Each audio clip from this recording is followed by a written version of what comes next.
Before anything else, Senator, I'd like to thank the committee for inviting me para once and for all malaman natin ang totoo. So, I would like to request sa inyo na huwag ninyo akong ituring president or kaibigan. Treat me as a witness and tignan natin kung lalabas yung totoo. So, with your permission, at maraming salamat po sa inyong lahat for inviting me. I'd like to start.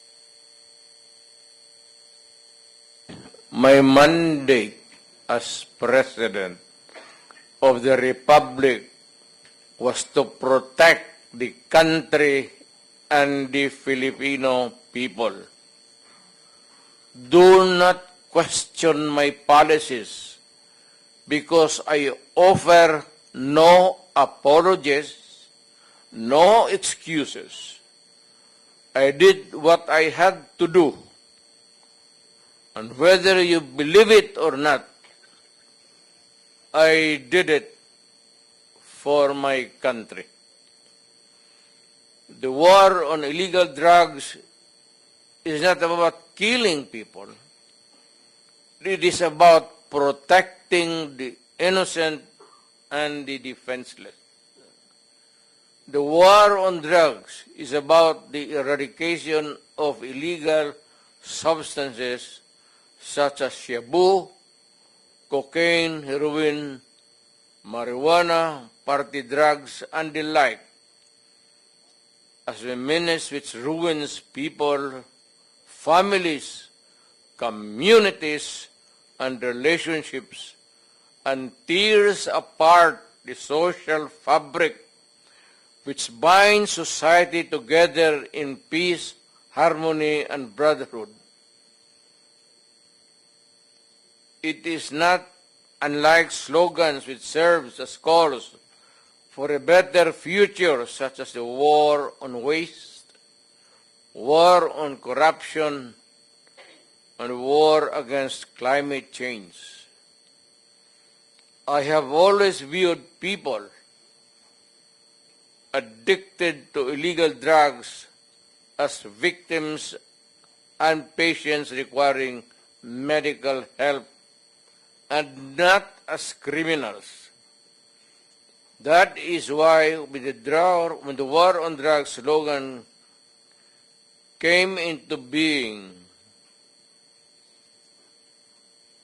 coined first as a message to stay away from illegal drugs, but at the same time, I had a drug rehabilitation facility constructed in Davao City, a city government expense, manned by Davao City government doctors, psychiatrists, nurses, and health workers, among others, to look after the complete rehabilitation of those addicted to illegal drugs.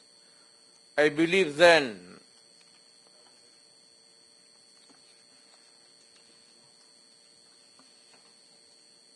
and I still believe now that rehabilitation and not fear of death or incarceration to be the key to the return of the addicted individuals back to the mainstream of a just and forgiving society. But no mistake about it, I hate drugs. I loathe the purveyors, the merchants, and the pushers of this demonizing element. I have not failed to emphasize this from the very day of the campaign when I ran for the presidency in 2016. This was my covenant with the Filipinos who believed in me. And to this day, must still agree with what in government have achieved. It is unfortunate that drug-related crimes are on the rise again. Every day you can read about children being raped, people getting killed and robbed. And just recently, a drug den was raided within the Malacañang complex. This clearly manifests that the purveyors of this menace are back in business.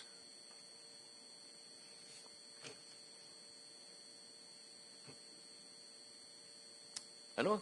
Gawain natin. The Filipinos are anxious and distressed. Self-preservation is still the first law of nature. It is instinct. It is recognized in our laws as self-defense. That is why I have always told the police authorities and operatives to be mindful of this basic law of nature. However, I tell them not to abuse their authority and power, and hindi ko talaga pinayagan yung abuso ng pulis o sundalo kailanman sa buong buhay ko and as mayor for so many years and as president. In the guise of protecting themselves. But when your very life is placed at risk and it can be snuffed out in a matter of seconds, then and only then must you act accordingly. Repel the aggression only in self-defense. Alam mo, matagal ako nagturo sa aming bayan sa Police Academy. When I was a prosecutor, to augment my income noon na bago akong kasal, nagturo ako sa pulis. Ang sinabi ko talaga sa kanila,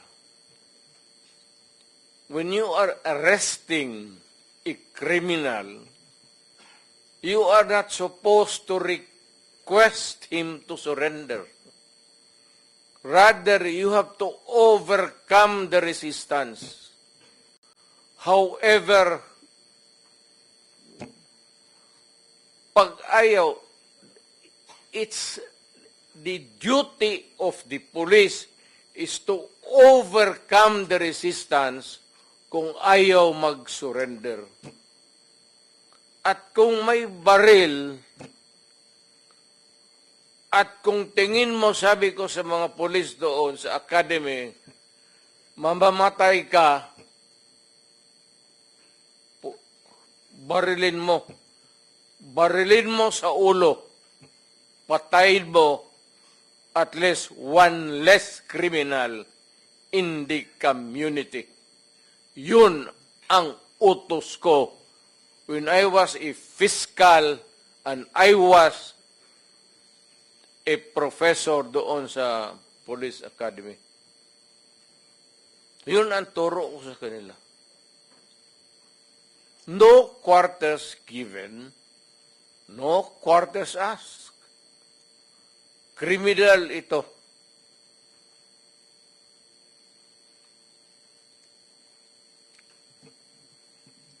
Repel the aggression only in self-defense. Do not make orphans of your children and widows of your wives.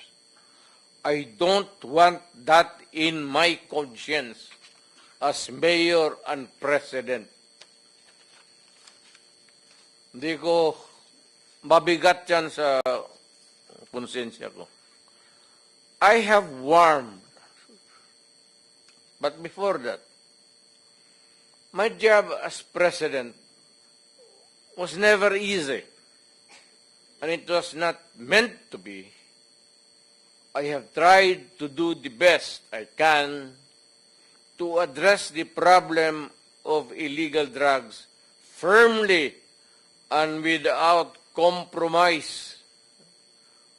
For all of its successes and shortcomings, I and I alone take full legal responsibility sa lahat na nagawa ng mga pulis pursuant to my order. Ako ang managot. At ako ang makulong. Huwag yung pulis na sumunod sa order ko. Kawawa naman. Nagtatrabaho lang. Yun ang gusto kong sabihin sa Pilipino at mabutit niyaya ninyo ako dito. Once and for all, yan ang gusto kong sabihin sa tao.